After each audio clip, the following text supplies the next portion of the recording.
সারিবদ্ধভাবে দাঁড়িয়ে আছে শত শত সব বিশাল রকেট লঞ্চার। 600 মিলিমিটার ক্যালিবারের এই মাল্টিপল রকেট সিস্টেমগুলো ট্রাক চালিত মোবাইল প্ল্যাটফর্মে বসানো। লঞ্চ টিউবগুলো তাক করা আকাশের দিকে, পাশে ভারী সামরিক যান, সাজোয়া ইউনিট আর সামরিক কুচকাওয়াজের কড়া শৃঙ্খলা, যেন বুঝিয়ে দিতে চাচ্ছে এখনই যুদ্ধের জন্য প্রস্তুত উত্তর কোরিয়া।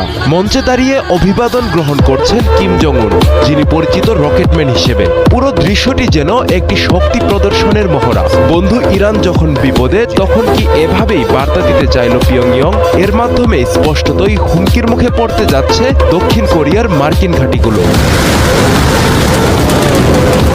কিমের অস্ত্র ভান্ডারকে সমৃদ্ধ করছে এই 600 millimetre multiple rocket launcher system, যা পারমাণবিক ওভারহেড বহনে সক্ষম। কিম এটিকে কৌশলগত মিশন সম্পন্ন করার উপযোগী বলে বর্ণনা করেছেন। মূলত পারমাণবিক সক্ষমতারই ইঙ্গিত দিয়েছেন তিনি। এই অস্ত্র স্বল্প থেকে মধ্যম পাল্লার নির্ভুল আঘাত হানতে পারে। মোবাইল প্ল্যাটফর্ম স্থাপন হওয়ায় সহজেই স্থান পরিবর্তনযোগ্য। নিক্ষেপ করা যায় একযোগে বহু রকেট।